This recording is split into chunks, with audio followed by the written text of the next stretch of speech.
आप सभी लोगों का new education hub teach by Kapil sir YouTube channel में आपका स्वागत है। आज हम लोग क्लास 12th के केमिस्ट्री केमिस्ट्री के उपसह संयोजक आज हम लोग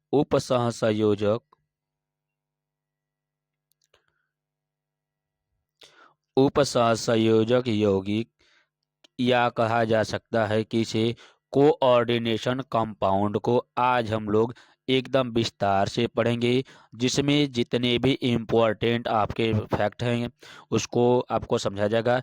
इसके पार्ट टू में ये क्या है, इसके पार्ट टू में जितने भी आपके एग्जाम्पल है, किस प्रकार से वो आपके एग्जाम में आया जाता उससे क्वेश्चन आता है, उसको आपको पार्ट टू में कवर कराया जाएगा। क्योंकि वो आपको पीडीएफ या पीपीटी के थ्रू नहीं रहेगा, उसको हम रिकॉर्डेड क्लास के थ्रू आपको प्रोवाइड करेंगे। तो आज हम लोग पढ़ेंगे कि जितना आपके नोट्स से जितने भी पीपीटी के माध्यम से जितने भी आपको समझाना रहेगा उसको समझाएंगे, और पार्ट टू में आप लोगों को एकदम बिल्कुल इससे किस प्रकार से क्वेश्चन बनते हैं, कैसे कैसे आपके एग्जाम में आते हैं, उसको आपको समझा दिया जाएगा। तो हम लोग आगे चलते हैं। इसमें अकार्बनिक यौगिकों को कहा जाता है कि क्या, अकार्बनिक अकार्बनिक यौगिकों को तीन श्रेणी में बांटा गया है। तीन श्रेणी कौन कौन से? एक है साधारण लवण, दूसरा आपका है द्विक लवण, तीसरा आपका है उपसंयोजन यौगिक। क्या था? उपसंयोजन यौगिक, या उसी को कहा जाता है संकुल यौगिक। कहा जाता है कि अकार्बनिक यौगिकों को तीन वर्गों में बांटा गया है। जो सबसे फर्स्ट है साधारण लवण, दूसरा दूसरा है द्विक लवण, तीसरा है उपसंयोजक यौगिक, या उसी को संकुल यौगिक कहा जाता है। अब हम लोग विस्तार से थोड़ा थोड़ा साधारण लवण को देखते हैं। देखिए, साधारण लवण क्या होता है, या इसी को सिंपल सॉल्ट कहा जाता है। इसमें हम लोग पढ़ते हैं कि जब एक अम्ल क्या है, जब एक अम्ल एक क्षार से, कहा जाता है कि जब अम्ल एक क्षार से क्रिया करता है तो उस क्रिया के बाद उदासीन, क्या इस क्रिया को क्या कहा जाता है? उदासीनीकरण क्रिया कहा जाता है। क्यों? देखिए, जब अम्ल क्षार से क्रिया करता है तो आपको लवण प्लस जल बनता है। जब लवण तथा जल बनता है, इस क्रिया को उदासीनीकरण क्रिया कहा जाता है। इसी क्रिया को साधारण लवण कहा जाता है। अब इसको एग्जाम्पल के थ्रू हम लोग समझते हैं। अब देखिए क्या है कि जब अम्ल, एक क्या है आपका अम्ल में हम ले लेते हैं HCl। एक सेकेंड, आपका इसमें ले रहे हैं हम लोग HCl। HCl HCl एक अम्ल है। एक अम्ल का एक क्षार से क्रिया, क्षार कौन सा? NaOH हो जाएगा। ये क्षार से क्रिया करता है। जब ये क्षार से क्रिया करता है तो NaCl प्लस H2O बनाता है। ये आपका लवण हो जाएगा, ये आपका जल प्राप्त हो रहा है। तो इस क्रिया को उदासीनीकरण क्रिया कहा जाता है। एक कहा जाता है कि जल में विलय करने पर साधारण लवण आयनित होकर व्यक्तिगत आयनों के परीक्षण देता है, जैसे कि NaCl आयन पर साधारण, जैसे कहा जाता है जब इसको मिलाया जाता है तो क्या प्राप्त हो रहा है? NaCl पर NaCl पर प्लस आयन तथा Cl पर माइनस आयन देता है। अब कहा जाता है कि जब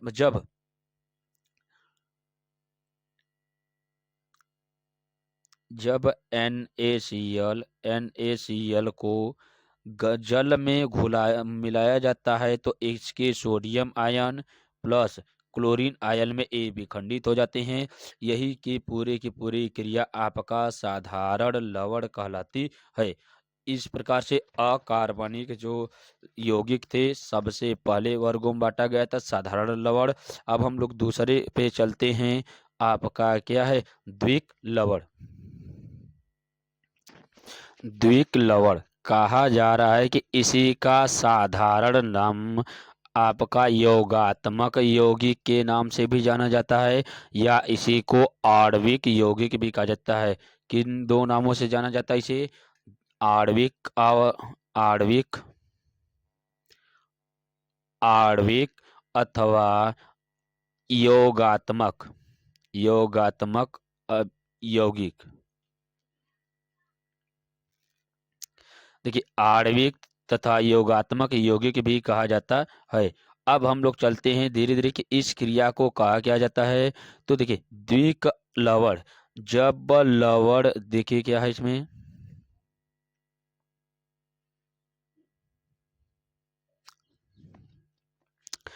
जब दो या दो से अधिक साधारण लवण युक्त विलयन का वाष्पीकरण होता है तो एक ही प्रकार के क्रिस्टल प्राप्त होते हैं। इन क्रिस्टल के लवण को द्विक लवण कहते हैं। कहा जा रहा है इसमें कि दो या दो से अधिक साधारण नमक जो दो या दो से अधिक प्रकार के होते हैं, इसको जब विलय लवण के देखिए, जब दो या दो से अधिक साधारण लवण युक्त विलयन का वाष्पीकरण, जैसे जैसे ही इस विलयन को वाष्पीकृत किया जाता है तो एक ही प्रकार के क्रिस्टल प्राप्त होते हैं। इनसे जो प्राप्त क्रिस्टल होता है इसी को द्विक लवण कहते हैं। इसको एग्जाम्पल के द्वारा हम लोग समझते हैं। अब देखिए क्या है द्विक लवण। अब इसके एग्जाम्पल को हम लोग समझते हैं। देखिए क्या है कि जब आणविक मात्रा में पोटेशियम सल्फेट का सूत्र क्या होगा, पोटेशियम K2SO4 को ये क्या है सल्फेट पोटेशियम सल्फेट की क्रिया एल्यूमिनियम क्या Al2 ब्रैकेट में SO4 क्या यहाँ पर आराम से लिखा जाता है। जब एल्युमिनियम सल्फेट के साथ क्रिया जब विलेय में कहा जाता है कि जल में विलेय, तो यहाँ पर कितना H2O24 का अब इसकी क्रिया कराई जाती है तो प्राप्त होता है K2SO4 into Al2SO4 thrice into, देखिए क्या है पोटेशियम सल्फेट की क्रिया एल्युमिनियम सल्फेट के साथ जलीय विलयन में किया जाता है तो 24H2O की क्रिया कराई जाती है तो एक प्रकार का क्रिस्टल तैयार होता है। इसी प्राप्त क्रिस्टल को द्विक लवण कहा जाता है। तो यहाँ पर हम लोग समझ रहे हैं कि K2SO4 into Al2SO4 thrice 24H2O प्राप्त होता है, जिसे पोटास एलम या साधारण फिटकरी कहते हैं। एक किसका सूत्र है पोटास एलम, फिटकरी को पोटास एलम भी कहा जाता है। इसे पोटास एलम भी कहा जाता है। पोटास एलम का साधारण नाम फिटकरी होता है। क्या साधारण फिटकरी कहा जाता है। तो कहा जाता है कि ये जो फिटकरी होता है, ये फिटकरी जो होती है यह अकार्बनिक यौगिकों का सबसे बड़ा फार्मूला होता है। ये आपका अकार्बनिक का 2 पॉइंट हम लोग पढ़े, साधारण लवण तथा द्विक लवण के बारे में हम लोग स्पष्ट रूप से एग्जाम्पल के द्वारा समझ गए हैं। अगला पॉइंट है जिसको वर्गीकृत किया गया था उपसंयोजन या संकुल यौगिक, जिसका चैप्टर का नाम ही उपसंयोजक यौगिक है। इसके बारे में हम लोगों को पूरे विस्तार से समझना है, क्योंकि आपके एग्जाम में जो पॉइंट है या जो क्वेश्चन बनेगी आपका उपसंयोजक यौगिक से ही बनते है। तो कहा जा रहा है अकार्बनिक यौगिकों में अब लास्ट में हम लोग चलते हैं उपसंयोजक यौगिक या कोऑर्डिनेशन कंपाउंड, या इसी को संकुल यौगिक भी कहा जाता है।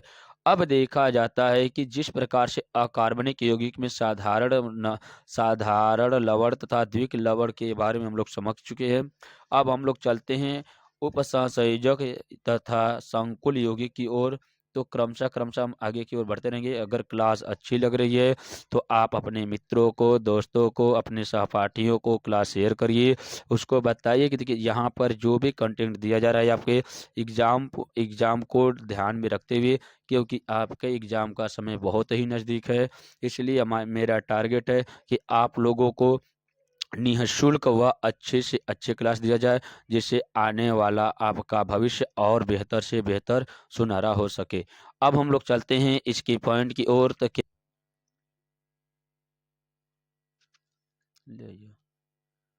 देखिए क्या है सं उपसंयोजक यौगिक, या इसी को संकर यौगिक या जटिल यौगिक कहा जाता है। तो इसको हम लोग विस्तार से देखते हैं कि जटिल यौगिक जो ठोस तथा विलयन दोनों अवस्था में देखिए कहा जा रहा है कि जो संकुल यौगिक होता है यह जटिल अवस्था में होता है, जो ठोस तथा विलयन दोनों अवस्था में अपना अस्तित्व बनाए रखता है। करने का तात्पर्य यहाँ पर है कि यह ठोस तथा विलयन दोनों रूप में पाए जाते हैं, जिसे संकर यौगिक या संकुल यौगिक कहा जाता है।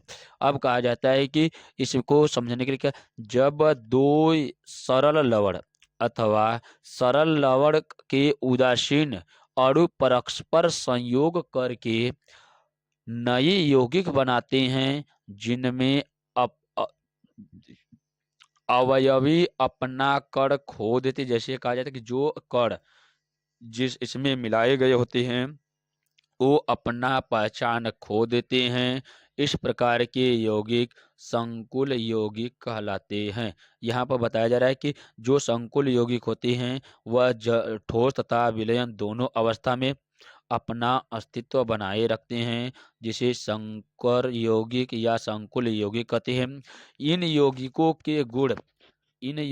के गुण अपने अवयवी घटकों को से भिन्न होते। कहा जाता है कि जो नया यौगिक तैयार होता है इसके अवयवी कण या अवयवी घटक एक दूसरे से भिन्न होते हैं। एग्जाम्पल के थ्रू देखते हैं। कहा जाता है कि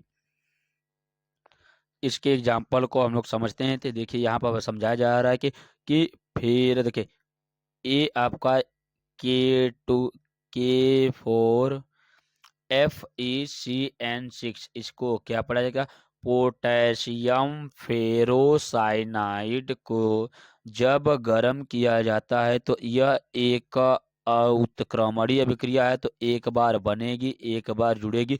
तो यह कहा जाता है कि फिर पोटेशियम फेरोसाइनाइड को जब गर्म किया जाता है तो इसमें आपका पोटेशियम के साथ साथ अब इसमें जो साइनाइड है, देखिए फेरक साइनाइड एक संकुल यौगिक का निर्माण करते हैं, या इसे संकर आयन कहा जाता है। किस प्रकार से, यहाँ पर देखिए इसके पास 4 प्लस आयन है पोटेशियम के पास, यहाँ पर भी 4 माइनस आयन है। तो एक दूसरे के जो आयन होते हैं, जो लवण होते हैं, एक दूसरे के जैसे कहा जाता है कि जिस प्रकार से सोडियम के ऊपर प्लस आयन होते हैं और क्लोरीन के ऊपर माइनस आयन होते हैं, तो ये एक दूसरे से एक प्रकार का क्या साधारण लवण का निर्माण कर रहे थे। तो वही बात यहाँ पर कहा जाता है कि इसमें जो भी आयन रहेंगे दोनों की मात्रा बराबर रहेगी। ये क्या कहलाता है, उपसंयोजक यौगिक या संकर आयन कहा जाता है।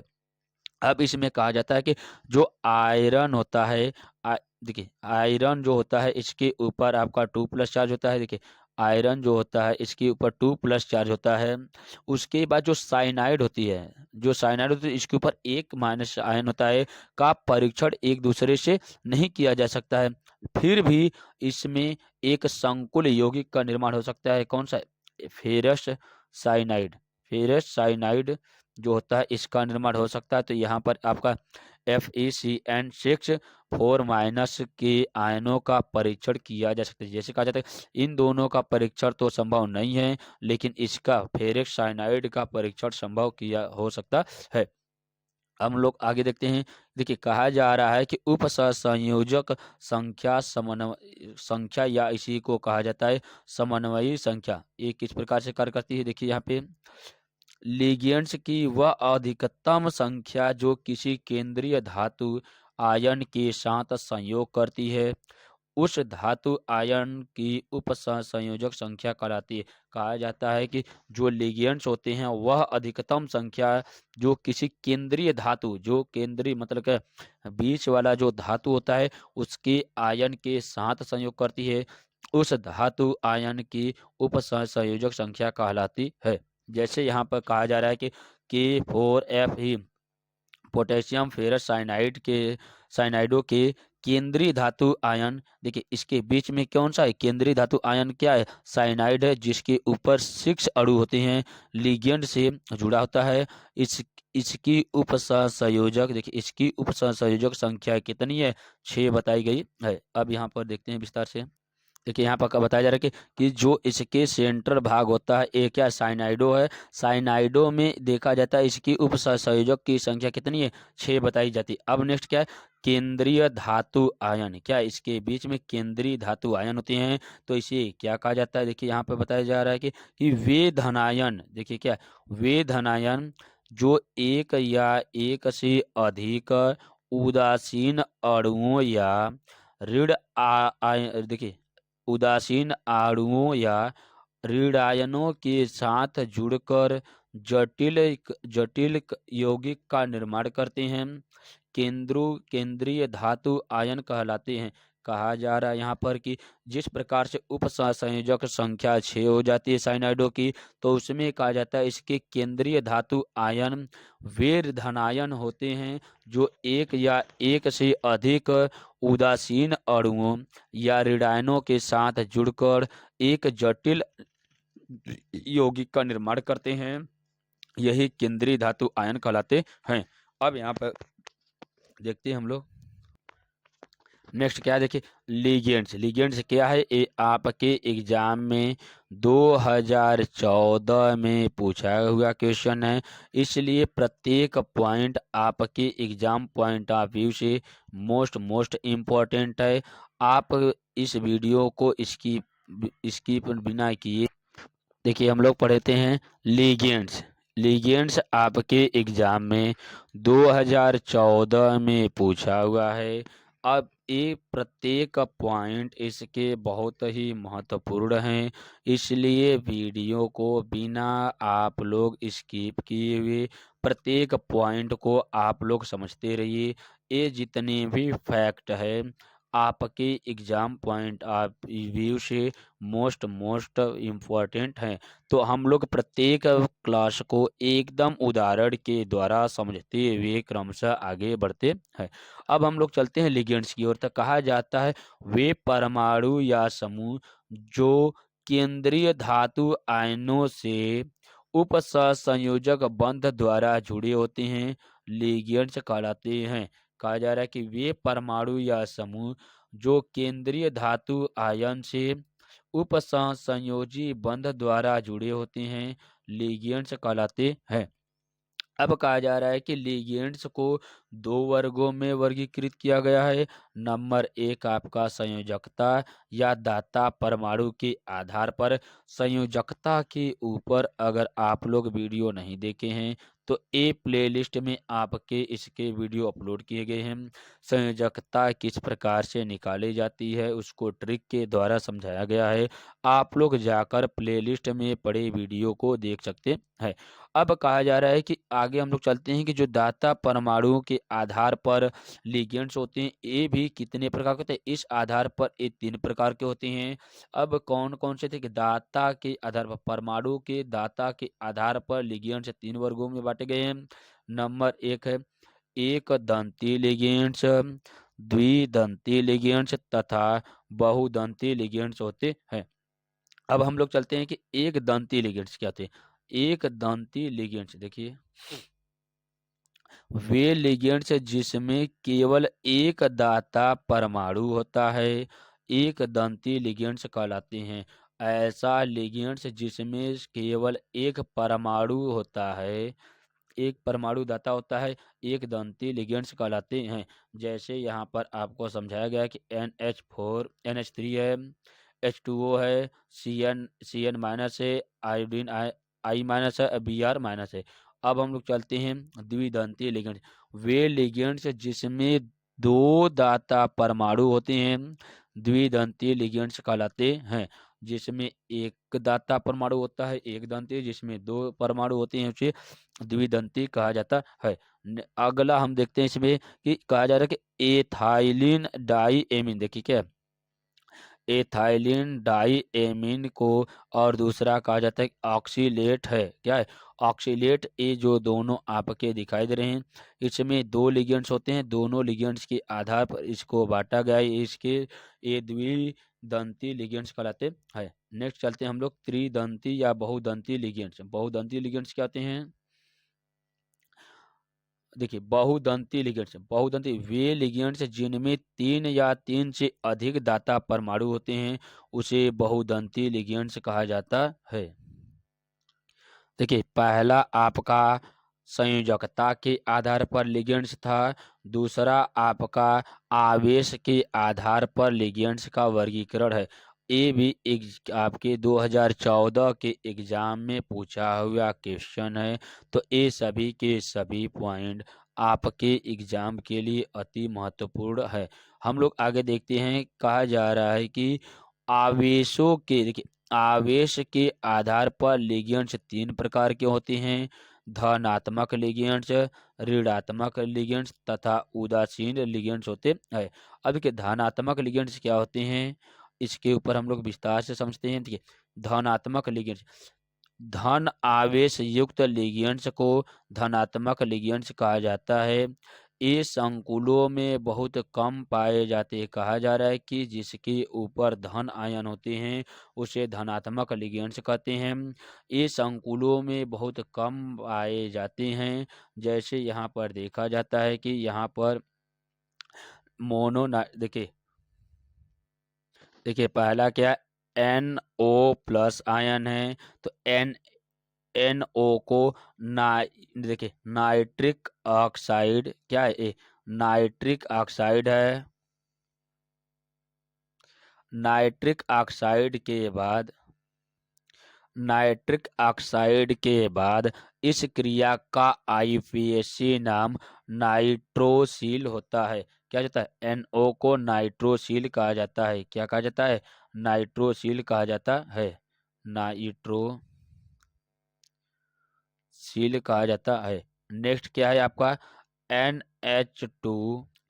NH2 को एमाइडो कहा जाता है। क्या एमाइडो कहा जाता है आईपीएसी नाम में, और इसका साधारण नाम एमाइड होता है।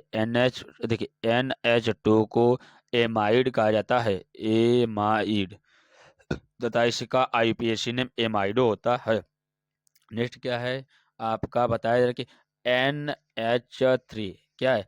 NH3 को क्या कहा जाता है। तो NH3 को अमोनिया कहा जाता है। तो NH3 में जो आयन होते हैं ये कौन होते हैं अमोनिया होती है। अमोनिया को आईयूपीएसी नाम में एमीन कहा जाता है। क्या कहा जाता है अमोनिया को एमीन कहा जाता है, एमीन कहा जाता है। इस प्रकार से हम लोग धनात्मक लिगेंड्स आवेशों के आधार पर हम लोग देख चुके। नेक्स्ट क्या है आपका ऋणात्मक लिगेंड्स। क्या आवेशों के ऋणात्मक लिगेंड्स, ऋणात्मक लिगेंड्स को किस प्रकार से समझा जाता है? देखिए, ऋण आवेश वाले लिगेंड्स को ऋणात्मक लिगेंड्स कहा जाता है। इनमें एक या एक से अधिक एकांकी इलेक्ट्रॉन युग्मक पाए जाते हैं। जैसे यहाँ पर बताया जा रहा है कि Cl- है, I-, Br- है तथा Cn- है। तो ये जो माइनस आयन होती हैं ये एक दूसरे को ऋणात्मक लिगेंड्स कहे जाते हैं। तो यहाँ पर ये जो आई होता है इसको आइडो कहा जाता है, जो क्लोरीन होता है इसे क्लोरो कहा जाता है, ब्रोमीन होता है ब्रोमो कहा जाता है, जो साइनाइड है इसे साइनाइडो कहा जाता है।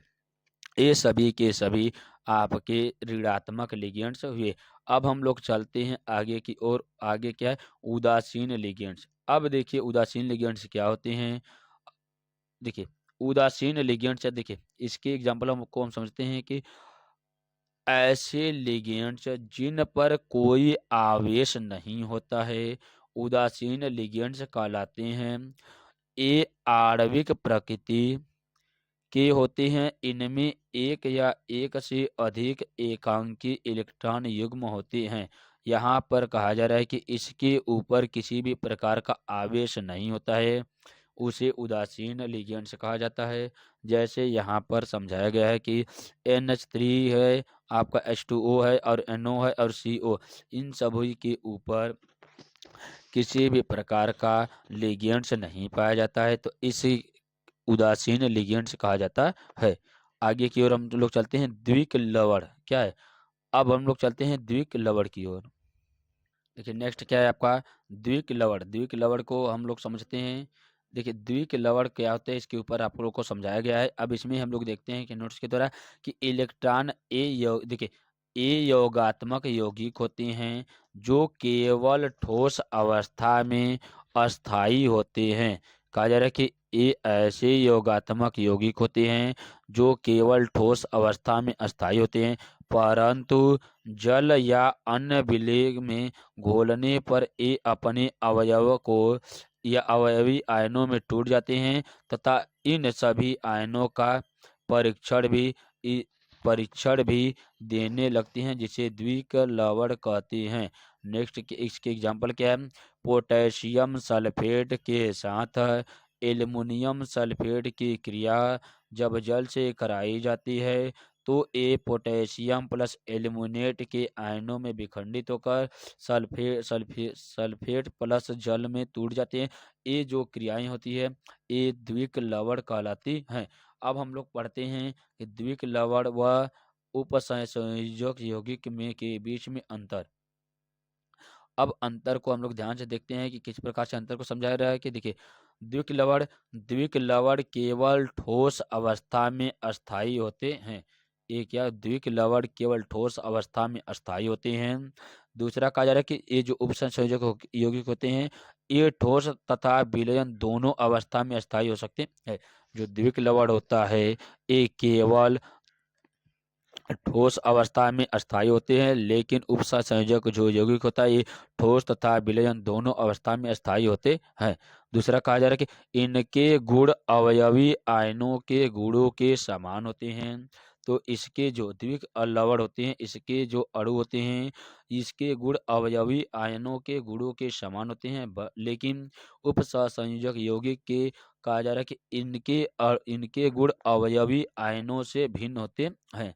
नेक्स्ट कहा जा रहा है कि इनमें केंद्रीय धातु आयन नहीं होता है।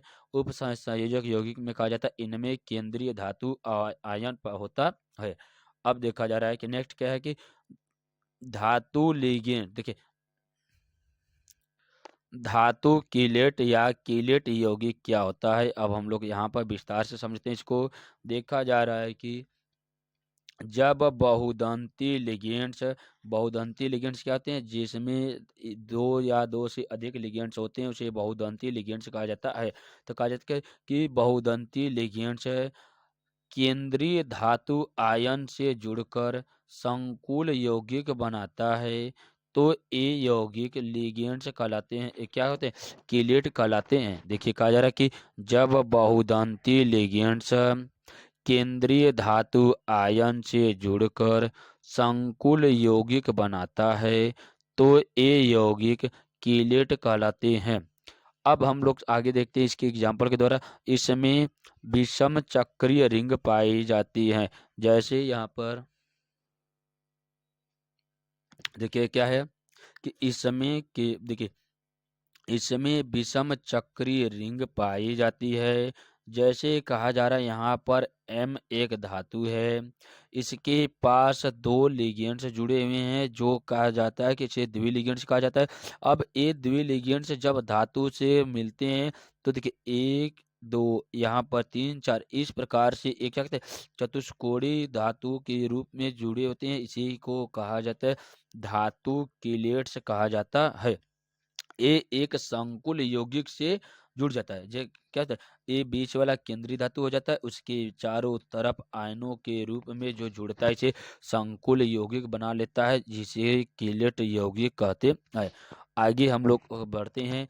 एक पॉइंट आपके एग्जाम पॉइंट ऑफ व्यू से मोस्ट इम्पोर्टेंट है। नेक्स्ट क्या देखिए ए क्वेश्चन आपके एग्जाम के लिए मोस्ट इम्पॉर्टेंट है, क्योंकि देखिए ये सभी के सभी पॉइंट आपके लिए इम्पॉर्टेंट है। उसमें से आपके जितने भी थियरी वाले पोर्शन है उसको ध्यान से देखिए। कहा जा रहा है कि उपसंयोजक यौगिक के लिए बर्नर का उपसंयोजक सिद्धांत। कहा जा रहा है कि उपसंयोजक यौगिक के लिए बर्नर का जो उपसंयोजकता का सिद्धांत होता है इसको बारे में हम लोग समझते हैं। देखिए क्या है कि आल्फ्रेड वर्नर ने अपने प्रयोग और अपने निष्कर्ष के आधार पर सहायक संयोजकता की परिकल्पना की। कहा जा रहा है कि आल्फ्रेड वर्नर ने 1893 में सहसंयोजक क्या कहा जा रहा है कि सहायक संयोजकता या अपशिष्ट संयोजकता की परिकल्पना की।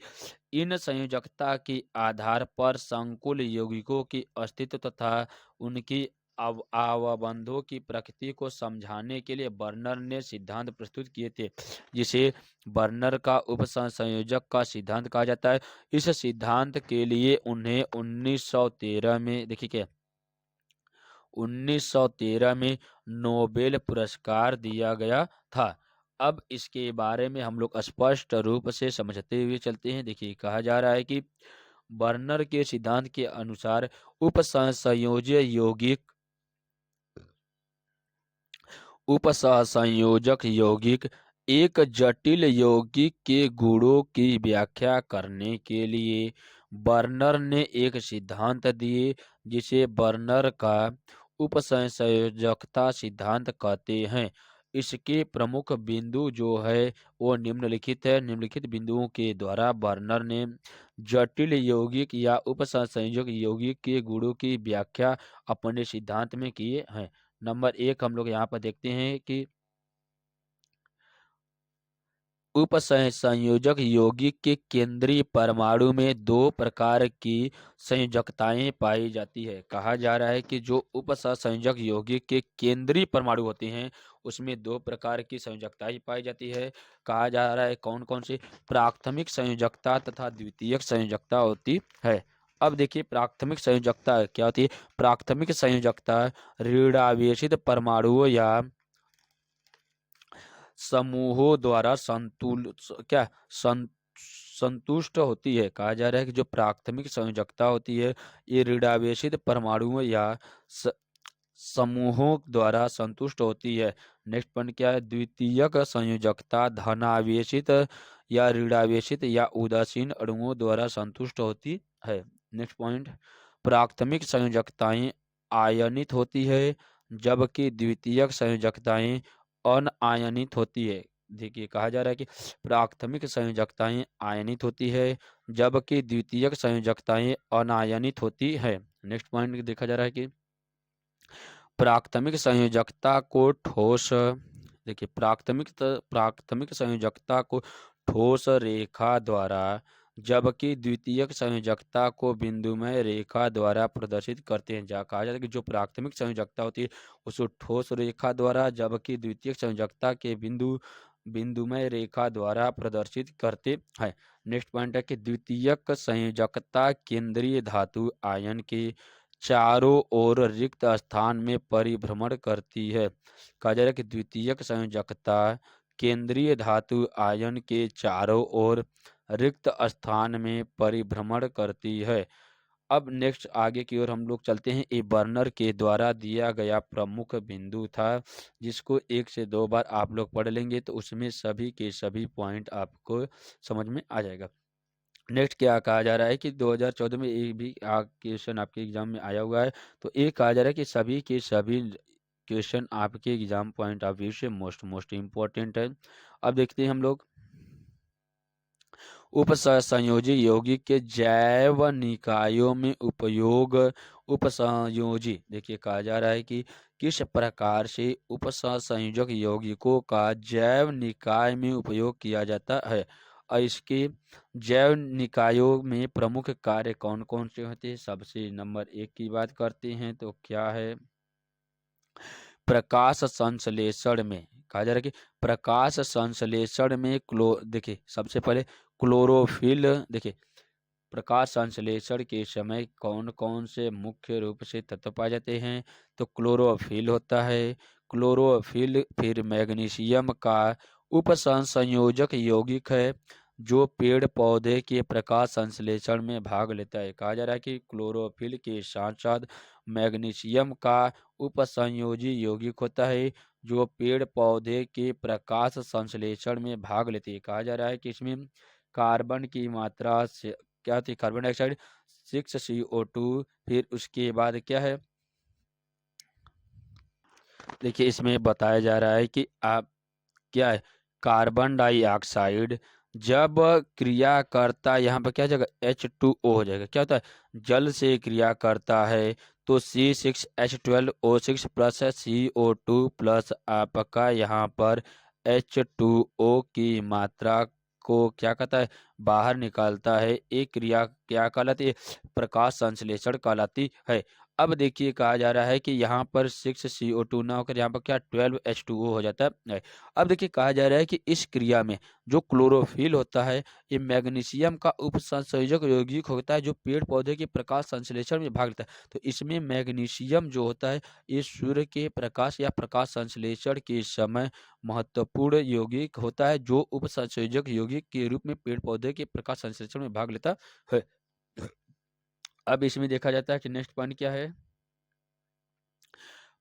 ऑक्सीजन के वाहक के रूप में किस प्रकार से उपसंयोजक यौगिक होते हैं। देखिए क्या, ऑक्सीजन के वाहक के रूप में कहा जाता है कि रक्त का लाल रंग हीमोग्लोबिन के कारण होता है जो आयरन का संकर या जटिल यौगिक है जो जंतुओं के लिए ऑक्सीजन वाहक का कार्य करती है। कहा जा रहा है कि रक्त का लाल रंग हीमोग्लोबिन के कारण होता है जो आयरन का संकर या जटिल यौगिक होता है जो जंतुओं के लिए ऑक्सीजन का वाहन का कार्य करता है या ऑक्सीजन का परिवहन का कार्य करता है। नेक्स्ट पॉइंट है कि विटामिन B12 में कहा जाता है कि विटामिन B12 में इसमें कहा जा रहा है कि विटामिन B12 कोबाल्ट का एक संकर यौगिक होता है। जैसे कहा जाता है कि जो विटामिन B12 होता है इसमें कौन सा पोषक तत्व पाया जाता है, तो इसमें कोबाल्ट धातु पाई जाती है। देखिए कोबाल्ट पाया जाता है। नेक्स्ट कहा जा रहा है कि जो उपसंयोजक यौगिक होते हैं, देखिए वाहक के बाद हम लोग चलते हैं कि उपसंयोजक यौगिक के अवाव देखिए समावयवता। कहा जाता है कि उपसंयोजक यौगिक में समावयवता किस प्रकार से होती है, तो कहा जाता है कि उपसंयोजी यौगिक में 2 प्रकार की समावयवता पाई जाती है। इसमें नंबर 1 की बात करते हैं कि ये क्या, संरचनात्मक समावयवता। देखिए क्या, संरचनात्मक समावयवता तथा त्रिविमी समावयवता। तीसरे देखिए अब कहा जाता है कि देखिए उपसंयोजी यौगिक समावयवता जो होती है इसमें यह उपसंयोजी यौगिक में दो प्रकार की समवायवता पाई जाती है। नंबर एक की बात करते हैं तो इसमें संरचनात्मक समवायवता होती है, दूसरा त्रिविम समवायवता होती है। नंबर एक की बात करते हैं तो इसमें संरचनात्मक समवायवता, यह यौगिक की संरचना में भिन्नता के कारण उत्पन्न होती है। कहा जाता है कि जो संरचनात्मक समझौता होती है, यह यौगिक की संरचना में भिन्नता के कारण उत्पन्न होती है। यह निम्न प्रकार की होती है। नंबर एक की बात करते हैं तो एक क्या होता है, आयनन समवायवता। क्या होती है, आयनन समवायवता क्या होती है, वे संकुल यौगिक जिनके अणु सूत्र जो तो एक समान होते हैं, परंतु जल या अन्य विलायकों में घोलने पर वियोजित होकर अलग अलग आयन देते हैं, आयनन समवायवी कहलाते हैं। कहा जा रहा है कि देखिए, आयनन समवायवता क्या होती है, वे संकुल यौगिक जिनकी अणुसूत्र तो एक समान होते हैं। देखिए क्या, इसमें अणुसूत्रों की संख्या तो एक समान होती है, परंतु जल या अन्य विलायकों में घोलने पर वियोजित होकर अलग अलग आयन देते हैं, आयन समवायवता कहलाते यह घटना आयनन समवायवता के कहलाती है। अब देखिए कहा जा रहा है कि नेक्स्ट पॉइंट, इसके एग्जाम्पल की बात करते हैं तो क्या देखिए, को देखिए क्या है, आयनन समवायवता जो होती है इसमें CONH3, फिर उसके बाद ब्रैकेट 5 है। अब एक आ जाता है कि इसमें कोबाल्ट अमोनियम ब्रोमाइड सल्फेनेट जो होता है, इसमें देखिए सल्फर जो सल्फेट प्राप्त होता है। नेक्स्ट क्या है, आपका यहाँ पे सल्फेट सल्फेट की जगह पे आपका क्या आ जाता है, यहाँ पे ब्रोमीन आ जाता है, तो ब्रोमीन के आयन यहाँ पर बाहर निकल जाते हैं। इसी क्रिया को आयनन समवायवता कहा जाता है। नेक्स्ट क्या है आपका, हाइड्रेट समवायवता कहा जाता है कि वे संकुल यौगिक जिनके उपसंयोजी क्षेत्र के अंदर तथा बाहर जल के अणुओं की संख्या भिन्न भिन्न पाई जाती है, हाइड्रेट समवायवता कहलाती है। तथा यह घटना हाइड्रेट समवायवता कहलाती है। कहा जा रहा है कि वे संकुल यौगिक जिनके उपसंयोजी क्षेत्र के अंदर तथा बाहर जल के अणुओं की संख्या भिन्न भिन्न पाई जाती है, हाइड्रेट समवायवता कहलाती है। तथा यह घटना हाइड्रेट समवायवता कहलाती है। कहा जा रहा है इसमें कि उपसंयोजक में देखिए, क्षेत्र के अंदर बाहर जल के अणुओं की भिन्न भिन्न संख्या पाई जाती है, जिसे हाइड्रेट समवायवता या हाइड्रेट समवायवता कहलाती है। देखिए अब कहा जा रहा है कि इसके एग्जाम्पल को हम लोग समझते हैं कि यहाँ पर बताया जा रहा है कि यहाँ पे क्रोमियम क्लोरेट के साथ 6 जल के अणु 3 समवायवी यौगिक प्रदर्शित करते हैं। नंबर एक आपका CrH2O6 लिगेंड्स इसके साथ जुड़े हुए थे। लिगेंड्स के सहसंयोजक यौगिकों की संख्या 6 होती है। यहाँ पर आपका 5 हो रहा है, यहाँ पर 4 हो रहा है।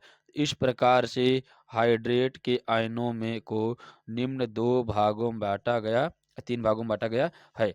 आगे हम लोग बढ़ते हैं कि बंधी या लीकेज समवायवता क्या होती है। देखिए, बंधी या लीकेज समवायवता क्या होती है, वे संकुल जिनमें उभयदंती लिगेंड्स दो भिन्न भिन्न दाता परमाणुओं से जुड़ा होता है, लिंकेज समवायवता कहलाती है। कहा जा रहा है कि वे संकुल जिनमें उभयदंती लिगेंड्स दो भिन्न भिन्न दाता परमाणुओं से जुड़ा होता है, लिंकेज समवायवता कहलाती है। इसमें देखा जा रहा है कि जो संकुल यौगिक है जो उभयधर्मी लिगेंड्स के रूप में होते हैं, ये दो परमाणु से किस प्रकार से जुड़े हुए होते हैं। देखिए यहाँ पर बताया जा रहा है कि इसके दो परमाणु आपस में जुड़े हुए रहते हैं, तो इसी को बंधनी या लिंकेज समझौता कहते हैं। नेक्स्ट पॉइंट हम यहाँ पर समझ रहे हैं कि देखिए क्या है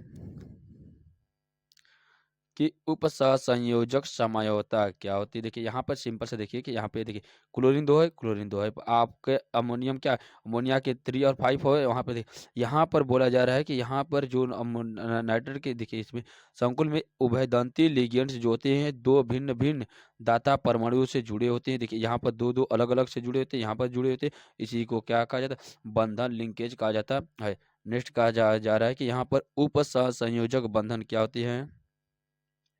उपसंयोजक समझौता वे संकुल यौगिक जिनमें धनायन तथा ऋणायन दोनों ही संकुल होते हैं तथा उपसंयोजी क्षेत्र के बीच लिगेंड्स का आदान प्रदान होता है। उपसंयोजक समझौता कहलाती है। कहा जा रहा है कि इसमें दो धनात्मक तथा ऋणात्मक दोनों ही संकुल तथा उपसंयोजित क्षेत्र के बीच लिगेंड्स का आदान प्रदान होता है। उपसंयोजी समझौता कहलाती है। यहाँ पर देखा जा रहा है कि कोबाल्ट नाइट्रेट कोबाल्ट साइनाइडो है। यहाँ पर देखिए इस प्रकार से यहाँ पर अलग अलग अणुओं में जोड़ा जाता है। इसमें कहा जाता है कि ना दोनों कौन धनात्मक तथा ऋणात्मक दोनों प्रकार के संयोजक जुड़े होते हैं, इसी को उपसंयोजक समझौता कहलाती है। अब देखिए अगला क्या है, उपसंयोजी यौगिकों का नामकरण किस प्रकार से किया जाता है। अब हम लोग यहाँ पर विस्तार से ध्यान से समझ रहे हैं। देखिए यहाँ पर देखिए ये देखिए क्या ये जितने भी आपके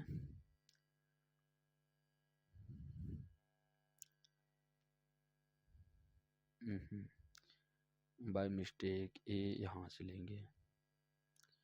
यहाँ से लेंगे तो आपका कंप्लीट हो जा रहा है। देखिए अब ये जो आपका सर्कल बनाया गया है बॉक्स में, इसमें कहा जा रहा है कि ये देखिए पॉइंट जितने भी हैं देखिए धन आयन प्लस संकुल, देखिए धन आयन बीच में संकुल है, फिर उसके बाद लिगेंड्स तथा केंद्रीय धातु प्लस केंद्रीय धातु आयन, उसके बाद ऑक्सीकरण संख्या प्लस आयन जुड़े हुए होते हैं।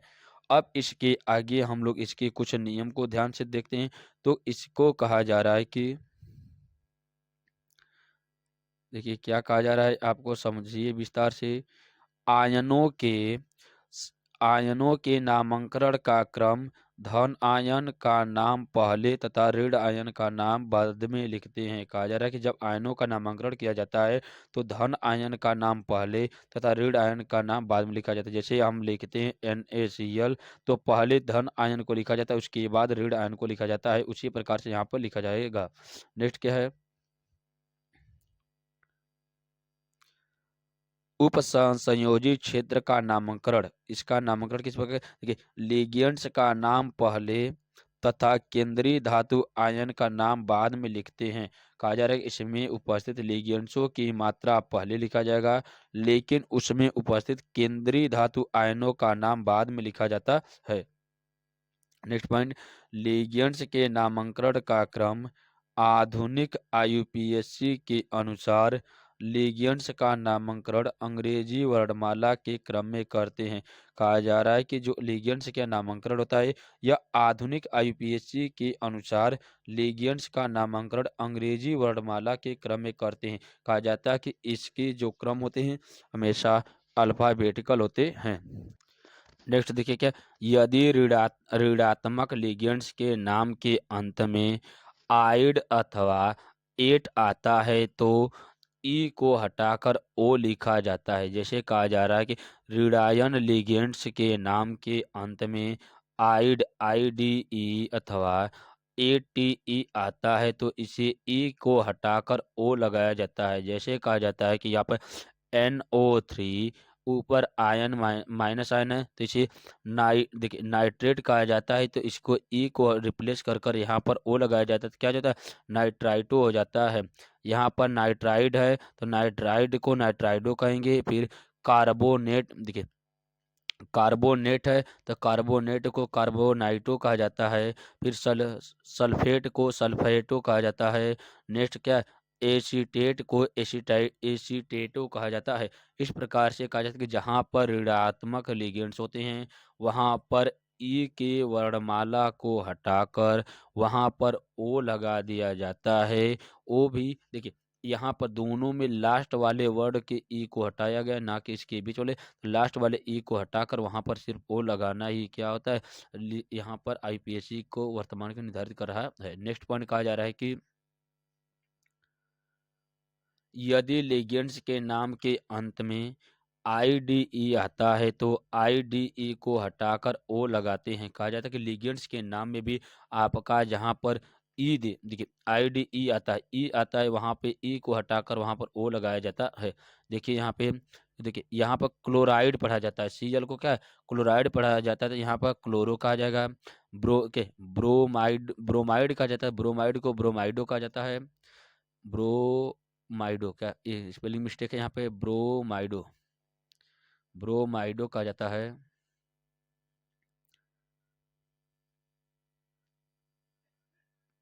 ब्रोमाइडो कहा जाता है। नेक्स्ट क्या है, देखिए आयोडाइड को आयोडो कहा जाता है। फ्लोराइड को फ्लोरो कहा जाता है।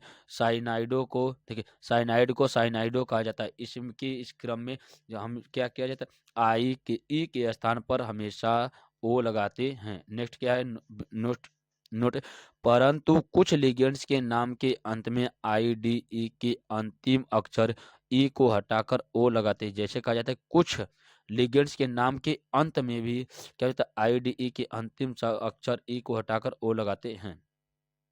देखिए अगला,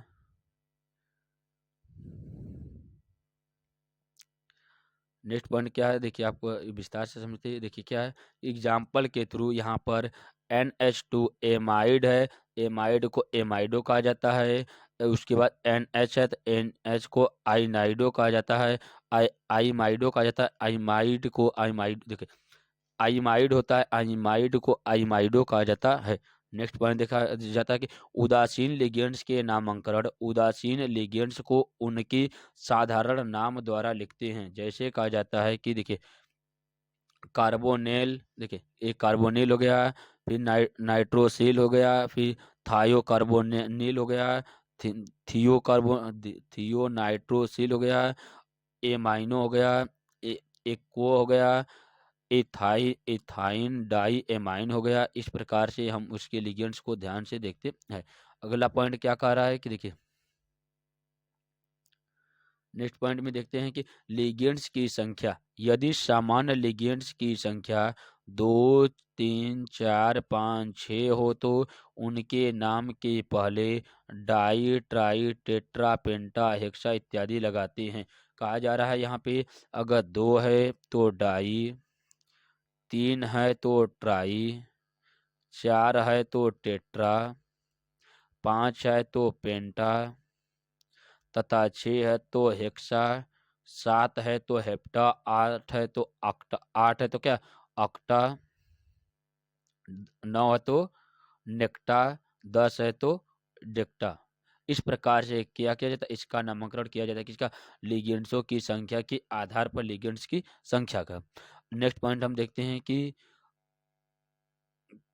केंद्रीय धातु आयन का नामकरण धनात्मक, देखिए केंद्रीय धातु आयन का नामकरण धनात्मक एवं उदासीन संकुल में धातु को साधारण नाम के द्वारा लिखते हैं, जबकि ऋणात्मक धातु संकुल में केंद्रीय धातु आयन के नाम के अंत में ATE जोड़ देती हैं। कहा जा रहा है कि धनात्मक एवं उदासीन संकुल में धातु के साधारण नाम के द्वारा लिखते हैं, परंतु ऋणात्मक धातु संकुल में केंद्रीय धातु आयन के नाम के अंत में ATE जोड़ देते हैं। नेक्स्ट क्या है कि यहाँ पर ध्यान देते हैं कि जैसे यहाँ पर समझाया गया है कि देखिए देखिए देखिए क्रोमैट हो गया, कॉर कोबालेट हो गया, सुपर रेट हो गया, जिंकेट हो गया, फ्यूरेट हो गया, प्लेटिनेट हो गया। इस प्रकार से एटीई को लास्ट में जोड़ा जाता है। अब हम लोग चलते हैं नेक्स्ट पॉइंट की ओर। नेक्स्ट पॉइंट क्या आपको कह रहा है कि यहाँ से हम लोग विस्तार से समझते हैं कि केंद्रीय धातु आयन की ऑक्सीकरण संख्या। केंद्रीय धातु आयन का नाम लिखने के पश्चात उसकी ऑक्सीकरण संख्या को छोटे कोष्टक में रोमन अंकों में लिखते हैं। कहा जाता है कि इसके अक्षरों को रोमन अंकों में कहा जाता है कि 1 2 3 4। इस प्रकार से हम लोग क्या करते हैं, इसकी ऑक्सीकरण संख्या को लिखते हैं। अगर आप लोग को ऑक्सीकरण की संख्या को ज्ञात करना नहीं आता है या इसके ऊपर वीडियो देखना है तो आपके प्लेलिस्ट में इसके वीडियो अपलोड किए गए हैं, उसको जाकर आप लोग देख लीजिएगा, जिसके द्वारा आप लोग एकदम आसान से शब्दों के द्वारा ऑक्सीकरण संख्या ज्ञात कर सकते हैं।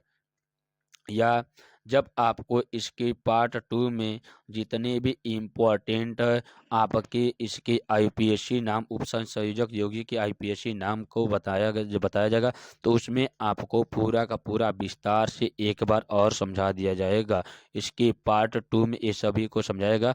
इसमें जितने भी थियरी के कंटेंट है सभी को इसमें प्रोवाइड किया जा रहा है। अब हम लोग पढ़ते हैं आगे की ओर। देखिए नेक्स्ट क्या है कि दोहरे दंती क्या है, नेक्स्ट पॉइंट दोहरे दंती लिगेंड्स का नामकरण।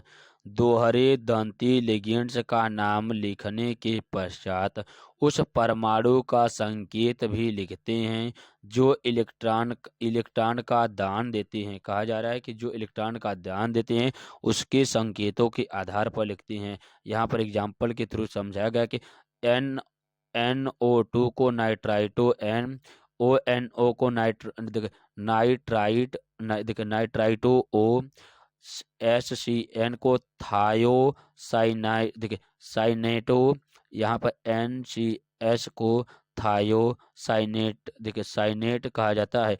इस प्रकार से कहा जाता है कि कुछ इम्पोर्टेंट आपके जितने भी इम्पोर्टेंट ऑक्सीकरण संख्या ज्ञात करना यहाँ पर बताया गया। इसके सभी के सभी -1 होते हैं और इस सभी के 0 होते हैं।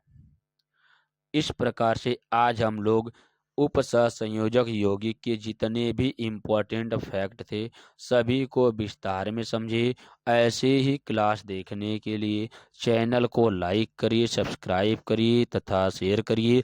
इसके बाद पार्ट 2 में क्या है, पार्ट 2 में आपको इसके संबंधित जितने भी इम्पोर्टेंट आईपीएससी हैं, अगर आपको आईपीएससी जितने भी इम्पोर्टेंट है आपके एग्जाम पॉइंट ऑफ व्यू से तो IPSC nomenclature teach bye Kapil sir डालेगा।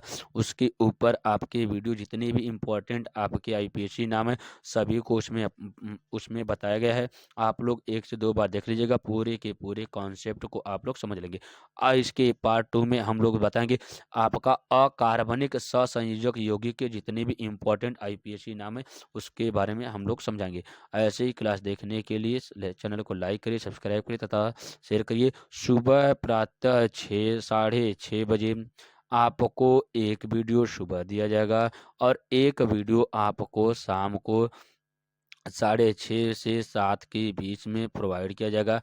आप लोग प्रत्येक वीडियो को देखने के लिए चैनल को लाइक कर सब्सक्राइब कर लीजिए तथा बेल आइकन को प्रेस कर लीजिए जिसके द्वारा नोटिफिकेशन आपको प्रतिदिन का आपके पास पहुंचता रहे। Thank you so much, most welcome, take care, bye bye. फिर मिलेंगे कल, फिर नए टॉपिक्स, नए पॉइंट, नए चैप्टर, नए सब्जेक्ट के साथ कल हम लोग मिलते हैं। Bye bye.